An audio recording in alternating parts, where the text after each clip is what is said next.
ಆತ್ಮೀಯ ವಿದ್ಯಾರ್ಥಿಗಳೇ, ಸೊ ಈಗ already S L C exam ಇನ್ನೇನು ಕೆಲವೇ ದಿನಗಳಲ್ಲಿ ಅಂದರೆ 18ನೇ ತಾರೀಕಿನಿಂದ ಶುರುವಾಗ್ತಾಯಿದೆ, ತಮಗೆಲ್ಲ ಗೊತ್ತೇ ಇದೆ. ಸೊ ಆ ವಿಚಾರದಡಿಯಲ್ಲಿ ಸೈನ್ಸ್ ವಿಜ್ಞಾನದ ಕೆಲವು ಕಾನ್ಸೆಪ್ಟ್ಗಳ ಬಗ್ಗೆ ಒಂದು ಸ್ವಲ್ಪ ವಿಡಿಯೋ ಮಾಡಬೇಕಂತೇಳಿ ಅಂದ್ಕೊಂಡಿದ್ದೆ. ಸೊ ಮಕ್ಕಳಿಗೆ ಇದರಿಂದ ಸ್ಪೆಷಲಿ ಗೌರ್ಮೆಂಟ್ ಮಕ್ಕಳಿಗೆ ಅನುಕೂಲ ಆದರೆ ಒಳ್ಳೆಯದಾಗಲಿ ಅನ್ನೋಂಥ ವಿಚಾರದಡಿಯಲ್ಲಿ ಒಂದು ವಿಡಿಯೋ ಮಾಡ್ತಾಯಿದ್ದೀನಿ. ಸೊ ಭಾಳಷ್ಟು ವಿದ್ಯಾರ್ಥಿಗಳಿಗೆ ಈ ಹೈಡ್ರೋಕಾರ್ಬನ್ಗಳ ಬಗ್ಗೆ ಸಮಸ್ಯೆ ಇದೆ. ಹೈಡ್ರೋಕಾರ್ಬನ್ಗಳಂತಂದರೆ ಏನು, ಇದ್ರ ಬಗ್ಗೆ ಸ್ವಲ್ಪ ಪ್ರಾಬ್ಲಮ್ ಇದೆ. ಸೊ ಹಾಗಾಗಿ ಈ ಹೈಡ್ರೋಕಾರ್ಬನ್ಗಳ ಬಗ್ಗೆ ಭಾಳಷ್ಟು ಈಸಿಯಾಗಿ ಹೇಳಿಕೊಡೋಣ, ಅವ್ರಿಗೆ ಸ್ವಲ್ಪ ಅರ್ಥ ಆದರೆ ಎಕ್ಸಾಮ್ನಲ್ಲಿ ಮಾರ್ಕ್ಸ್ ಬರುತ್ತೆ ಆರಾಮಾಗಿ ಅನ್ನುವಂಥ ಅಡಿಯಲ್ಲಿ ಸೊ ಒಂದು ವಿಡಿಯೋನ ಮಾಡ್ತಾಯಿದ್ದೀನಿ. ನೋಡಿ ಮಕ್ಕಳೇ, ಸೊ ಅನುಕೂಲ ಮಾಡಿಕೊಳ್ಳಿ, ನೆನಪಿಟ್ಟುಕೊಳ್ಳಿ, ಎಕ್ಸಾಮ್ ಚೆನ್ನಾಗಿ ಬರೀರಿ ಅಂತ ಹೇಳ್ತಾ ಸೊ ನೋಡೋಣ. ಹಾಗಾದರೆ ಹೈಡ್ರೋಕಾರ್ಬನ್ಸ್ ಇದೊಂದು ಕಾನ್ಸೆಪ್ಟ್ ಇದಲ್ವಾ. ಈಗ ಕಾರ್ಬನ್ ಮತ್ತು ಅದರ ಸಂಯುಕ್ತಗಳಲ್ಲಿ ನೀವು ನೋಡ್ತೀರಿ 2ನೇ ಭಾಗದಲ್ಲಿ. ಅದರಲ್ಲಿ ಹೈಡ್ರೋಕಾರ್ಬನ್ಸ್ ಅಂತ ತೊಗೊಂಡ್ರೆ ನಿಮಗೆ ಆಲ್ಮೋಸ್ಟ್ ಅದರಲ್ಲಿ ಎಲ್ಲವೂ ಕವರ್ ಆಗ್ತಾ ಹೋಗುತ್ತೆ. ಅದರಾಗೆ ಬರ್ತಕ್ಕಂಥ ಸ್ಟ್ರಕ್ಚರ್ಸ್ ಏನಿದೆ, ರಚನೆಗಳೇನಿದ್ದಾವೆ, ಅಣುಸೂತ್ರಗಳೇನಿದ್ದಾವೆ, ಇವೆಲ್ಲವೂ ಕೂಡ ಅಲ್ಲಿ ಕವರ್ ಆಗ್ತಾ ಹೋಗುತ್ತೆ. ಈಗ ನೋಡೋಣ, ಇಂಗ್ಲೀಷ್ ಮೀಡಿಯಮ್ನವರಿಗೂ ಅನುಕೂಲ ಆಗುತ್ತೆ ಹೈಡ್ರೋಕಾರ್ಬನ್ಸ್ ಅಂತೇಳಿ ಅಲ್ವಾ. ಹೆಸರೇ ಹೇಳುತ್ತೆ ಹೈಡ್ರೋಕಾರ್ಬನ್ ಅಂತಂದರೆ ಏನಂತಂದರೆ, so these are the carbon compounds ಅಲ್ವಾ. ಇವು ಒಂದು ಕಂಪೌಂಡ್ ಆಗಿದ್ದಾವೆ, ಸಂಯುಕ್ತಗಳು. ಸೊ ಇದರಲ್ಲಿ ಸ್ಪೆಷಲಾಗಿ ಸಂಯುಕ್ತಗಳಲ್ಲಿ ಹೈಡ್ರೋ ಅಂದರೆ ಹೈಡ್ರೋಜನ್ ಇರುತ್ತೆ ಅಲ್ವಾ, ಹೈಡ್ರೋಜನ್ ಇರುತ್ತೆ. ಸೊ ಹೈಡ್ರೋಜನ್ ಇದೆ, ಕಾರ್ಬನ್ ಇದೆ, ಸೊ ಆಕ್ಸಿಜನ್ಸ್ ಇರ್ತವೆ. ಇವೆಲ್ಲ ಸ್ಪೆಷಲಿ ಹೈಡ್ರೋಜನ್ ಮತ್ತು ಕಾರ್ಬನ್, ಹೈಡ್ರೋಕಾರ್ಬನ್ ಅನ್ನಲಿಕ್ಕೆ ಕಾರಣವೇ ಹೈಡ್ರೋಜನ್ ಕಾರ್ಬನ್ಸ್ ಸ್ಪೆಷಲಾಗಿರ್ತಕ್ಕಂಥದ್ದು ಇದೆ. ಸೊ ಕನ್ನಡದಲ್ಲಿ ಇದನ್ನು ಹೈಡ್ರೋಕಾರ್ಬನ್ಗಳು ಅಂತೇನು ಕರಿತೇವೆ. ಸೊ ಇಲ್ಲಿ ಈ ಹೈಡ್ರೋಕಾರ್ಬನ್ಗಳಲ್ಲಿ 3 ವಿಧ ಅಲ್ವಾ. ಸೊ 3 ವಿಧ ಇದೆ, 3 ಟೈಪ್ಸ್. ಸೊ 3 ಟೈಪ್ಸ್ ಇದೆ ಹೈಡ್ರೋಕಾರ್ಬನ್ಗಳಲ್ಲಿ, 3 ಟೈಪ್ಸ್ ಆಗುತ್ತೆ. ಸೊ ಒಂದು ಏನಪ್ಪ ಅಂತಂದರೆ ಆಲ್ಕೇನ್ಗಳು ಅಂತ ಕರಿತೇವೆ ಅಲ್ವಾ. ಸೊ ಕನ್ನಡದವರಿಗೂ ಹೆಲ್ಪ್ ಆಗಬೇಕು, ಇಂಗ್ಲೀಷ್ನವರಿಗೂ ಹೆಲ್ಪ್ ಆಗಬೇಕಂತೇಳಿ ಆಲ್ಕೇನ್ಗಳು ಅಂತ ನಾವೇನು ಕರಿತೀವಿ, ಇಂಗ್ಲೀಷ್ನಲ್ಲಿ ಕೂಡ ಆಲ್ಕೇನ್ಸ್ ಅಂತೇಳಿ ಕರಿತೇವೆ. ಸೊ ಎರಡನೇದು ಆಲ್ಕೀನ್ಗಳು ಅಂಥೇಳಿ ಕರಿತೇವೆ. ಸೊ ಇದು ಏನು, ಇದು ಈನು ಅಲ್ವಾ. ಸೊ ಒಂದೇ ಇದ್ದರೆ ಆಲ್ಕೇನ್ ಅಂತ ಕರಿತೇವೆ. ಸೊ ಒಂದಕ್ಕಿಂತ ಹೆಚ್ಚಿತ್ತಂದಾಗ ಬಹುವಚನ ಆದಾಗ ಆಲ್ಕೀನ್ಸ್ ಅಂತೆಲ್ಲ ಕರಿತಾ ಹೋಗ್ತೇವೆ. ಆಮೇಲೆ 3ನೇದು ಬಂದು ಆಲ್ಕೈನ್ಗಳು ಅಂತ ಆಗುತ್ತೆ. ಸೊ ಆಲ್ಕೈನ್ಗಳು ಅಂತೇಳಿ ಆಗುತ್ತೆ ಅಲ್ವಾ, ಆಲ್ಕೈನ್ಸ್. ಸೊ ಈ ರೀತಿಯಲ್ಲಿ ನಾವು ಈ ಹೈಡ್ರೋಕಾರ್ಬನ್ಗಳನ್ನು ನೋಡ್ತಾ ಹೋಗ್ತೇವೆ. ಓಕೆ, ಸೊ ಆಲ್ಕೇನ್ಗಳು, ಆಲ್ಕೀನ್ಗಳು, ಆಲ್ಕೈನ್ಗಳು, ಒಂದು ಮೇಲೆ ಹೋಗುತ್ತೆ ವಾಯ್ಸು, ಆಲ್ಕೇನು, ಆಲ್ಕೀನು, ಆಲ್ಕೈನು, ಈ ರೀತಿಯಲ್ಲಿ ನಾವು ನೋಡ್ತಾ ಹೋಗ್ತೇವೆ. ಸೊ ಇಲ್ಲಿ ನಿಮಗೆ ಒಂದೊಂದಾಗಿ ತೆಗೆದುಕೊಳ್ತಾ ಹೋಗೋಣ. ಇದರಲ್ಲಿ ಫಸ್ಟ್ನೇದು ಏನಿದೆ, ಆಲ್ಕೇನ್ಗಳು ಅಂತ ಇದೆ ಅಲ್ವಾ. ಸೊ ಆಲ್ಕೇನ್ಗಳು ಅಂತ ಏನಿದೆಯಲ್ವ. ಸೊ ಇಲ್ಲಿ ಆಲ್ಕೇನ್ಗಳಲ್ಲಿ ನೋಡಿ ನೀವು ಫಸ್ಟಿಗೆ ಯಾವುದೇ ತೆಗೆದುಕೊಳ್ಳಿ, ಮೊದಲು ರೂಟ್ ಪದ ಅಂತ ಏನಿರ್ತದೆ, ಮೂಲ ಪದ, ರೂಟ್ ವರ್ಡ್ ಅಂತೇನು ಕರಿತೀವಿ ಇಂಗ್ಲೀಷ್ನಲ್ಲಿ, ಆ ರೂಟ್ ವರ್ಡನ್ನು ನೀವು ನೆನಪಿಟ್ಕೊಳ್ಬೇಕಾಗ್ತದೆ. ಸೊ ರೂಟ್ ವರ್ಡ್ ಅಂತಂದರೆ ಏನೇನಿದೆ, ಮೈನ್ ಒಂದನೇದು ಅಲ್ವಾ. ಫಸ್ಟ್ನೇದು ಏನಿದೆ, ಮೀತ್ ಅಂತ ಇದೆ, ಮೀತ್. ಎರಡನೇದು ಈತ್ ಅಂತ ಇದೆ. ಆಮೇಲೆ 3ನೇದು ಪ್ರೋಪ್ ಅಂತ ಇದೆ. 4ನೇದು ಬ್ಯೂಟ್ ಅಂತ ಇದೆ. ಸೊ ಅದಲ್ವಾ. 5ನೇದು ಪೆಂಟ್ ಅಂತ ಇದೆ. ಆಮೇಲೆ 6ನೇದು ಹೆಕ್ಸ್ ಅಂತ ಇದೆ. ಆಮೇಲೆ 7ನೇದು ಹೆಪ್ಟ್ ಅಂತ ಇದೆ. ಆಮೇಲೆ ಆಕ್ಟ್ ಅಂತ ಇದೆ. ಆಮೇಲೆ 9ನೇದು ನಾನ್ ಅಂತ ಇದೆ. ಸೊ 10ನೇದು ಡೆಕ್ ಅಂತ ಇದೆ. ಸೊ ಈ ರೀತಿಯಲ್ಲಿ ರೂಟ್ ವರ್ಡ್ಗಳನ್ನು ನೀವು ನೆನಪಿಟ್ಕೊಳ್ತಾ ಹೋಗ್ಬೇಕಾಗತ್ತೆ. ಸೊ ಕನ್ನಡದಲ್ಲೂ ಕೂಡ ನೀವು ಆರಾಮಾಗಿ ಇದನ್ನು ಸೇಮ್ ಬರ್ಕೊಳ್ಬೋದು ಅಲ್ವಾ, ಮೀತ್ ಅಂತೇಳಿ. ಸೊ ಮೀತ್ ಇದೆ, ಆಮೇಲೆ ಈತ್ ಅನ್ನುವಂಥದ್ದು ಇದೆ, ಆಮೇಲೆ ಪ್ರೋಪ್ ಅಂತ ಇದೆ, ಪ್ರೋಪ್ ಇದೆ, ಆಮೇಲೆ ಬ್ಯೂಟ್ ಇದೆ, ಆಮೇಲೆ ಪೆಂಟ್ ಇದೆ, ಆಮೇಲೆ ಹೆಕ್ಸ್ ಇದೆ ಅಲ್ವಾ, ಹೆಕ್ಸ್ ಇದೆ, ಆಮೇಲೆ ಹೆಪ್ಟ್ ಅಂತ ಇದೆ, ಆಮೇಲೆ ಆಕ್ಟ್ ಇದೆ, ಆಮೇಲೆ ನಾನ್ ಇದೆ, ಆಮೇಲೆ ಡೆಕ್ ಅಂತ ಇದೆ. ಸೊ ಈ ರೀತಿಯಲ್ಲಿ ನಾವು ನೋಡ್ತಾ ಹೋಗ್ತೇವೆ. ಇವು ರೂಟ್ ಪದಗಳು ಅಲ್ವಾ, ಇವೆಲ್ಲವನ್ನು ನಾವು ರೂಟ್ ಪದಗಳು ಅಂತ ಕರಿತೇವೆ. ಸೊ ನಿಮಗೆ ಭಾಳ ಚೆನ್ನಾಗಿ ಕಾಣಿಸ್ತಿರ್ಬೋದು ಈಗ. ಮೀತ್, ಈತ್, ಪ್ರೋಪ್, ಬ್ಯೂಟ್, ಪೆಂಟ್, ಹೆಕ್ಸ್, ಹೆಪ್ಟ್, ಆಕ್ಟ್, ನಾನ್, ಡೆಕ್ ಅಂತೇಳಿ ರೂಟ್ ಪದಗಳು ಬರ್ತಾ ಇದ್ದಾವೆ. ಸೊ ಇವನ್ನ ಮೂಲ ಪದಗಳು ಅಥವಾ ರೂಟ್ ವರ್ಡ್ಸ್ ಅಂತೇಳಿ ಕರಿತಾ ಹೋಗ್ತವೆ. ಸೊ ಈಗ ಆಲ್ಕೇನ್ಗಳಲ್ಲಿ ನೋಡಿ ಪ್ರತ್ಯಯ ಏನು ಬರುತ್ತೆ, ಪ್ರತ್ಯಯ ಭಾಳ ಮುಖ್ಯ ಆಗುತ್ತೆ ನಮಗಿಲ್ಲಿ, ಪ್ರತ್ಯಯ ಅಲ್ವಾ. ಸೊ ಈ ಪ್ರತ್ಯಯ ಅಂತ್ಯ ಪ್ರತ್ಯಯ ಇರುತ್ತೆ ಇಲ್ಲಿ ಅಲ್ವಾ, ಇದು ಪ್ರಿಫಿಕ್ಸ್ ಅಲ್ಲ, ಇದು ಸಫಿಕ್ಸ್ ಅಂತೇನು ಕರಿತೇವೆ. ಇಲ್ಲಿ ಅಂತ್ಯ ಪ್ರತ್ಯಯ ನಿಮಗೆ ನೋಡಲಿಕ್ಕೆ ಸಿಗುತ್ತೆ, ಸಫಿಕ್ಸ್ ಸಿಗುತ್ತೆ. ಸೊ ಆಲ್ಕೇನ್ಗಳಲ್ಲಿ ಸಫಿಕ್ಸ್ ಬಂದು ಏನ್ ಅಂತ ಎಂಡ್ ಆಗುತ್ತೆ ನೋಡಿ, ANE ಇದೆ. ಇದು ನೆನ್ಪಿಟ್ಕೊಳ್ತೀರಲ್ವ, ಏನು ಪ್ರತ್ಯಯ ಇರುತ್ತೆ, ಆರಾಮಾಗಿ ನೀವು ಏನು ಪ್ರತ್ಯಯನ ನೋಡ್ಕೊಳ್ಬೋದಾಗಿದೆ. ಸೊ ಏನು ಪ್ರತ್ಯಯ ಕಾಣಿಸ್ತಾ ಇದೆಯಾ ನಿಮಗೆ ಇಲ್ಲಿಗೆ? ಸೊ ಏನು ಪ್ರತ್ಯಯ ಸೊ ನಿಮಗೆ ಈಸಿಯಾಗಿ ಕಾಣಿಸ್ಬೇಕಂತಂದರೆ ಇಲ್ಲಿ ಬರಿತಾ ಹೋಗ್ತೀನಿ ಅನ್ನೊಂದ್ಸಲಿ ನಾನು. ಇದು ಮುಂದೆ ತೊಗೊಳ್ತೇನೆ. ಸೊ ಮುಂದೆ ತೊಗೊಂಡು ನಿಮಗೆ ಇಲ್ಲಿ ನೋಡಿ ಆಲ್ಕೇನ್ಗಳಲ್ಲಿ ಏನು ಪ್ರತ್ಯಯ ಇದೆ ನೋಡಿ, ಏನು ಪ್ರತ್ಯಯ ಸಿಗ್ತಾ ಇದೆ ನಿಮಗೆ, ANE ಏನು ಪ್ರತ್ಯಯ ಅಲ್ವಾ. ಇದು ಒಂದು ಪ್ರತ್ಯಯ ಅಂತೇಳಿ ಕರಿತೇವೆ ನಾವು. ಪ್ರತ್ಯಯ ಇಂಗ್ಲೀಷ್ನಲ್ಲಿ ಇದು ಸಫಿಕ್ಸ್ ಆಗುತ್ತೆ, ಸಫಿಕ್ಸ್ ಏನಂತೇಳಿ ಬರ್ತದೆ ನಿಮಗೆ ಅಲ್ವಾ. ಸೊ ಏನಂತೇಳಿ ನಿಮಗೆ ಇಲ್ಲಿ ಗೊತ್ತಾಗ್ತಾ ಇದೆ. ಸೊ ಹೀಗೆ ನೀವು ಆರಾಮಾಗಿ ಇಲ್ಲಿ ನೆನಪಿಟ್ಕೊಳ್ಬೋದಾಗಿದೆ, ಈಸಿಯಾಗಿ ಆಲ್ಕೇನ್ಗಳು ಯಾವ ರೀತಿಯಲ್ಲಿ ಇರ್ತವೆ ಎಲ್ಲವನ್ನು ನೀವು ನೀಟಾಗಿ ಒಂದೊಂದಾಗಿ ನೋಡ್ಕೊಳ್ಬೋದಾಗಿದೆ. ಈಗ ನೋಡಿ, ನಾನು ನಿಮಗೆ ಹೇಳ್ತಾ ಹೋದೆ ಫಸ್ಟಿಗೆ ಹೈಡ್ರೋಕಾರ್ಬನ್ಸ್ ಅಂತಂದ್ರೇನು, ಹೈಡ್ರೋಕಾರ್ಬನ್ಗಳಲ್ವ, ಇವು ಸಂಯುಕ್ತಗಳಾಗಿದ್ದಾವೆ. ಕಾರ್ಬನ್ ಮತ್ತು ಹೈಡ್ರೋಜನನ್ನು ಪ್ರಮುಖವಾಗಿ ತಮ್ಮ ಘಟಕಗಳನ್ನಾಗಿ ಹೊಂದಿದ್ದಾವೆ, ಜೊತೆಗೆ ಆಕ್ಸಿಜನ್ ಅವೆಲ್ಲ ಇರ್ತದೆ ಕಾಮನ್ ಆಗಿ. ಸೊ ಇಲ್ಲಿ 3 ವಿಧ ಇದೆ ಹೈಡ್ರೋಕಾರ್ಬನಲ್ಲಿ, 3 ಟೈಪ್ಸ್ ಅಂತ ಕರಿತೇವೆ. ಆಲ್ಕೀನ್ಗಳು ಮತ್ತು ಆಲ್ಕೈನ್ಗಳು ಅಂತೇಳಿ ಕರಿತೇವೆ. ಸೊ ಆಲ್ಕೇನ್ಸ್ ANE ಬರಬೇಕು ಫಸ್ಟ್ಗೆ, ಆಲ್ಕೀನ್ಸ್ ENE ಬರುತ್ತೆ, ಆಲ್ಕೈನ್ಸ್ ಬರ್ತಾ ಹೋಗುತ್ತೆ. ಓಕೆ. ಸೊ ಆಮೇಲೆ ಪ್ರತಿಯೊಂದು ಒಂದೊಂದಾಗಿ ನಾವು ತೆಗೆದುಕೊಂಡು ಹೋಗಿದ್ರೆ ನೋಡಿ ನಿಮಗೆ ಈಸಿಯಾಗಿ ಇಲ್ಲಿ ಪ್ರತ್ಯಯಗಳು ನೋಡಲಿಕ್ಕೆ ಸಿಗುತ್ತೆ. ಈ ಮೊದಲು ರೂಟ್ ವರ್ಡನ್ನು ತಿಳ್ಕೊಳ್ಬೇಕು ನಾವು. ಮೀತ್ ಅಂತ ಇದೆ, ಆಮೇಲೆ ಈತ್ ಅಂತ ಇದೆ, ಪ್ರೋಪ್ ಅಂತ ಇದೆ, ಬ್ಯೂಟ್ ಅಂತ ಇದೆ ಅಲ್ವಾ, ಪೆಂಟ್ ಅಂತ ಇದೆ, ಹೆಕ್ಸ್ ಅಂತ ಇದೆ, ಹೆಪ್ಟ್ ಅಂತ ಇದೆ, ಆಕ್ಟ್ ಅಂತ ಇದೆ, ನಾನ್ ಅಂತ ಇದೆ, ಡೆಕ್ ಅಂತ ಇದೆ ಅಲ್ವಾ. ಇಷ್ಟು 10 ಇವೆಲ್ಲ ಎದ್ರ ಬೇಸಸ್ ಮೇಲೆ ಆಗಿದಾವೆ ಅಂತಂದರೆ ಕಾರ್ಬನ್ ಸಂಖ್ಯೆ. ಈಗ ನೋಡಿ ಕಾರ್ಬನ್ ಸಂಖ್ಯೆ ಮೀತ್ ಅಂತಂದರೆ ಏನು, ಕಾರ್ಬನ್ ಸಂಖ್ಯೆ 1 ಅಂತ ಅರ್ಥ ಆಗುತ್ತೆ. ಇಲ್ಲಿ ಕಾರ್ಬನ್ ಸಂಖ್ಯೆ 2 ಅಂತ ಆಗುತ್ತೆ, ಕಾರ್ಬನ್ ಸಂಖ್ಯೆ 3 ಅಂತ ಆಗುತ್ತೆ, ಕಾರ್ಬನ್ ಸಂಖ್ಯೆ 4 ಅಂತ ಆಗುತ್ತೆ, ಕಾರ್ಬನ್ ಸಂಖ್ಯೆ 5 ಅಂತ ಆಗುತ್ತೆ, ಕಾರ್ಬನ್ ಸಂಖ್ಯೆ 6, ಕಾರ್ಬನ್ ಸಂಖ್ಯೆ 7, ಕಾರ್ಬನ್ ಸಂಖ್ಯೆ 8, ಕಾರ್ಬನ್ ಸಂಖ್ಯೆ 9, ಕಾರ್ಬನ್ ಸಂಖ್ಯೆ 10. ಅಂದರೆ ಎಷ್ಟು ಕಾರ್ಬನ್ಗಳಿರ್ತವೆ ಅನ್ನೋದ್ರ ಮೇಲೆ ಈ ರೂಟ್ ವರ್ಡ್ಗಳನ್ನು ನಾವು ನೋಡ್ತಾ ಹೋಗ್ತೇವೆ. ಸೊ ಅದು ಭಾಳ ಇಂಪಾರ್ಟೆಂಟ್ ಇಲ್ಲಿ. ಕಾರ್ಬನ್ ಸಂಖ್ಯೆಗಳು ಎಷ್ಟು ಇದ್ದಾವೆ ಅದರ ಅನುಗುಣವಾಗಿ ಈ ರೂಟ್ ವರ್ಡ್ಗಳನ್ನು ನಾವು ಇಲ್ಲಿ ನೋಡ್ತಾ ಹೋಗ್ತೇವೆ. ಇಲ್ಲಿ ಆಲ್ಕೇನ್ಗಳಿಗೆ ಪ್ರತ್ಯಯ ಏನು ಬಂದಿದೆ ನೋಡಿ, ಪ್ರತ್ಯಯ ಅಲ್ವಾ, ಪ್ರತ್ಯಯ ANE ಅಂತ ಎಂಡ್ ಆಗ್ತಾ ಹೋಗುತ್ತೆ. ಇದು ಒಂದು ಸಫಿಕ್ಸ್, ಇದು ಒಂದು ಏನಿದೆ ಸಫಿಕ್ಸ್ ಅಂತ ಕರಿತೇವೆ. ಅಂತ್ಯ ಪ್ರತ್ಯಯ ಇಲ್ಲಿ ಬಂದಿರುವಂಥದ್ದು ಏನಿಲ್ಲಿ, ಸೊ ಅಂತ್ಯ ಪ್ರತ್ಯಯ ಆಗ್ತದೆ. ಅಂತ್ಯ ಪ್ರತ್ಯಯಗಳನ್ನು ನಾವು ನೋಡ್ತೇವೆ, ಅಂತ್ಯ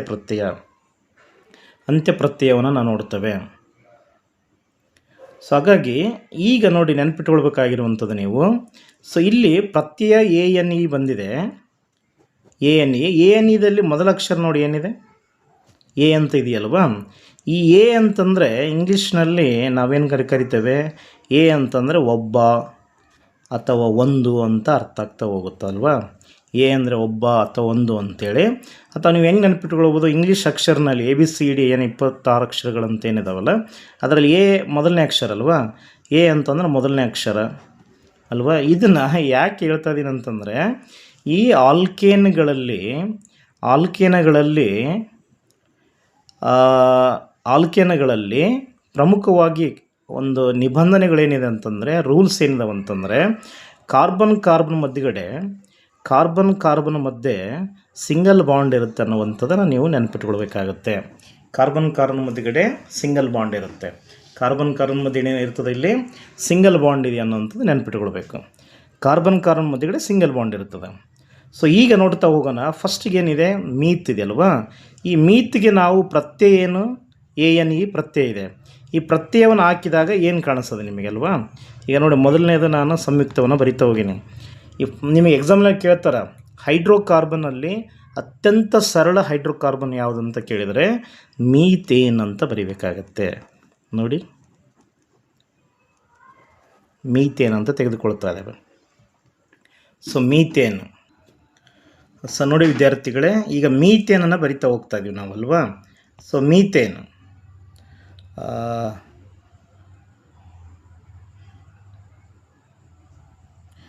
ಮೀಥೇನನ್ನು ನೋಡ್ತಾ ಹೋಗೋಣ. ಹಾಗಾದರೆ ಭಾಳಷ್ಟು ಈಸಿಯಾಗಿರ್ತಕ್ಕಂಥದ್ದು ಮೀಥೇನು. ಹೈಡ್ರೋಕಾರ್ಬನಲ್ಲಿ ಅತ್ಯಂತ ಸರಳ ಹೈಡ್ರೋಕಾರ್ಬನ್ ಯಾವುದು ಅಂತಂದರೆ ಅದು ಮೀಥೇನ್ ಆಗಿರ್ತದೆ. ಸಲುವಾಗಿ ಕನ್ನಡದಲ್ಲಿ ಕೂಡ ನೀವು ಮೀಥೇನ್ ಅಂತಲೇ ಬರ್ಕೊಳ್ಳುತ್ತೀರಿ ಆರಾಮಾಗಿ. ನೋಡಿ, ಮೀಥೇನ್ ಅಂತ ಬರ್ಕೊಳ್ತೀರಿ. ಸೊ ಮೀಥೇನ್ ಅಂತ ಬರ್ಕೊಂಡಾಗ ನೋಡಿ, ಇಲ್ಲಿ ANE ಇದೆ ಅಲ್ವಾ, ಇದು ಪ್ರತ್ಯಯ. ANE ಅನ್ನುವಂಥದ್ದು ಪ್ರತ್ಯಯ ಇದೆ. ಇಲ್ಲಿ ಮೀತ್ ಅನ್ನುವಂಥದ್ದು ಏನು, ರೂಟ್ ವರ್ಡ್ ಆಗಿದೆ. ರೂಟ್ ವರ್ಡ್ ಅಂತ ಏನು ಕರಿತೇವೆ, ಮೂಲ ಪದ. ಸೊ ರೂಟ್ ವರ್ಡ್ ಇದೆ. ಮೀತ್ ಅಂದರೆ ಕಾರ್ಬನ್ ಸಂಖ್ಯೆ ಎಷ್ಟು ಅಂತ ಹೇಳಿದ್ದೀನಿ ನಾನು. ನೋಡಿ, ಇಲ್ಲಿ ಮೀತ್ ಅಂತಂದರೆ ಕಾರ್ಬನ್ ಸಂಖ್ಯೆ ಎಷ್ಟಿದೆ, 1 ಇದೆ. ಸೊ ಒಂದು ಕಾರ್ಬನನ್ನು ಹಾಕ್ಕೊಳ್ತಾ ಹೋಗೋಣ. ಈಗ ನಾವು ರಚನಾ ಸೂತ್ರ ಮತ್ತು ಅಣುಸೂತ್ರಗಳನ್ನು ಅತಿ ಹೆಚ್ಚಾಗಿ ಇಲ್ಲಿ ಕೇಳ್ತಾ ಇರೋದ್ರಿಂದ ನಾವು ರಚನಾ ಸೂತ್ರಗಳನ್ನು ಇಲ್ಲಿ ನಾವು ನೋಡಬೇಕಾಗತ್ತೆ. ಕ್ಲಿಯರ್ ಇದೆಯಾ. ಸೊ ಈಗ ನಾನು C ಅಂತ ಬರ್ಕೊಳ್ತೇನೆ ಇಲ್ಲಿ. ಸೊ ಚೆನ್ನಾಗಿ C ಅಂತ ಬರ್ಕೊಳ್ಳಿ. ಒಂದು ನಿಮಗೆ ಗೊತ್ತಿರಬೇಕಾಗತ್ತೆ, ಕಾರ್ಬನ್ ವೇಲೆನ್ಸಿ ಎಷ್ಟು ಅಂತಂದರೆ 4 ಅಂತೇಳಿ ಕರಿತೇವೆ. ಕಾರ್ಬನ್ನ ವೇಲೆನ್ಸಿ 4. ಯಾಕಂತಂದರೆ ಕೊನೆ ಕವಚದಲ್ಲಿ 4 ಎಲೆಕ್ಟ್ರಾನ್ಗಳಿದ್ದಾವೆ. ಅದು ವೇಲೆನ್ಸಿ 4 ಅಂತ ಕರಿತೇವೆ. 4 ಎಲೆಕ್ಟ್ರಾನ್ಗಳನ್ನು ಈ ಕಾರ್ಬನ್ ಕೊಡೋದು ಇಲ್ಲ, ತಗೊಳ್ಳೋದು ಇಲ್ಲ. ಕ್ಲಿಯರ್ ಇದೆಯಲ್ವಾ.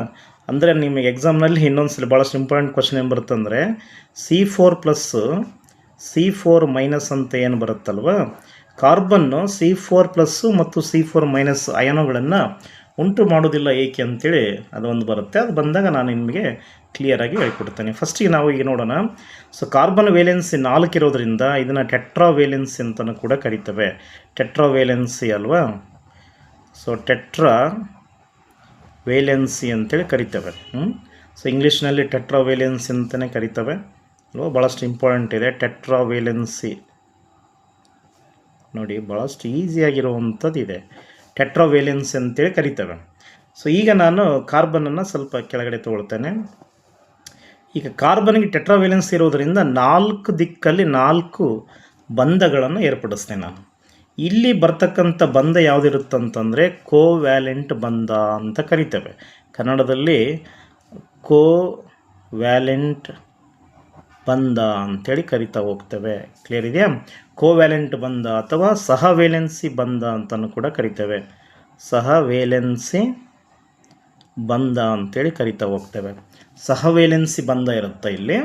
ಸಹವೇಲೆನ್ಸಿ ಬಂಧ 4 ಬಂಧಗಳಿರುತ್ತೆ. ಇಲ್ಲಿ ಒಂದು ಗೆರೆ ಹಿಂಗೆ ಹಾಕ್ಕೊಂಡಿರಂತಂದರೆ ಇದು ಒಂದು ಸಹವೇಲೆನ್ಸಿ ಬಂಧ ಅಂತ ನೀವು ಕರ್ಕೊಳ್ಬೇಕಾಗತ್ತೆ. ಸೊ ಕಾರ್ಬನ್ನಿಗೆ ಕರೆಕ್ಟಾಗಿ ಅಟ್ಯಾಚ್ ಆಗುವ ರೀತಿಯಲ್ಲಿ, ಆ ದಿಕ್ಕಿನಲ್ಲಿ ತೋರಿಸುವಂಥ ರೀತಿಯಲ್ಲಿ ನೀವು ಇದನ್ನು ಗುರುತು ಮಾಡಬೇಕಾಗುತ್ತೆ. ಬಂಧಗಳನ್ನು ಎಕ್ಸಾಕ್ಟಾಗಿ ಈ ಬಂಧಗಳು ತೋರುವ ದಿಕ್ಕಿನಲ್ಲಿ ಒಂದೊಂದು ಹೈಡ್ರೋಜನನ್ನು ಬರಿತಾ ಹೋಗಿ. ನೋಡಿ, ಈ ಥರ. ಸೊ ಇಲ್ಲಿ ನಿಮಗೆ ಕ್ಲಿಯರಾಗಿ ಅರ್ಥ ಆಗುತ್ತೆ. ಸೊ ಒಂದು ಕಾರ್ಬನ್ ಇದೆ ಅಲ್ವಾ, ಒಂದೇ ಒಂದು ಕಾರ್ಬನ್ ಇದೆ. ಕಾರ್ಬನ್ನಿಗೆ ಎಷ್ಟು ಹೈಡ್ರೋಜನ್ ಕೊಟ್ಟಿದ್ದೆ ನಾನು ಇಲ್ಲಿ? 4 ಹೈಡ್ರೋಜನ್ಸನ್ನು ಕೊಟ್ಟಿದ್ದೇನೆ.